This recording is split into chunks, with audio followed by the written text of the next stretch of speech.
اعوذ باللہ من الشیطان الرجیم، بسم اللہ الرحمن الرحیم۔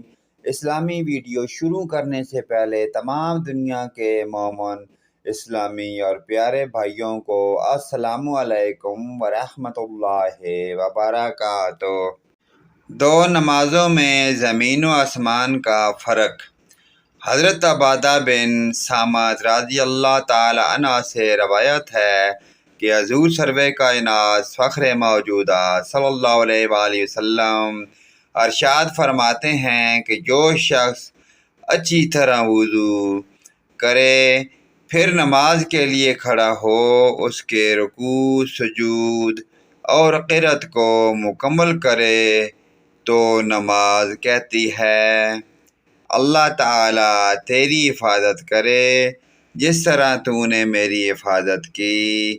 پھر اس نماز کو آسمان کی طرف لے جایا جاتا ہے اور اس کے لیے چمک اور نور ہوتا ہے، پس اس کے لیے آسمان کے دروازے کھولے جاتے ہیں حتیٰ کہ اسے اللہ تعالیٰ کی بارگاہ میں پیش کیا جاتا ہے اور وہ نماز اس نمازی کی شفاعت بھی کرتی ہے، اور اگر وہ اس کا رکوع، سجود اور قرأت مکمل نہ کرے تو نماز کہتی ہے کہ اللہ تعالیٰ تجھے ضائع کر دے جس طرح تو نے مجھے ضائع کیا۔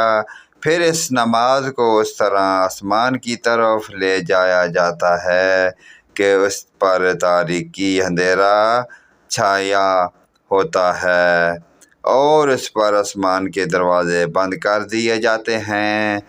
پھر اس کو پرانے کپڑے کی طرح لپیٹ کر اس نمازی کے منہ پر مارا جاتا ہے۔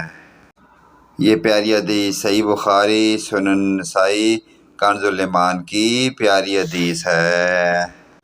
پیارے دوستو، ان پیاری حدیث پر عمل کرتے ہوئے آگے اپنے دوست، رشتہ داروں، عزیز و اقارب، تمام مومن مسلمان بھائیوں کے ساتھ لازمی شیئر کریں۔ اللہ پاک کی ذات ہمیں ان پیاری حدیث پر اور ان پیارے دعائیہ کلمات پر عمل کی توفیق عطا فرمائے۔ ویڈیو اچھی لگے لائک، کمنٹ اور شیئر کریں، آمین یا رب العالمین۔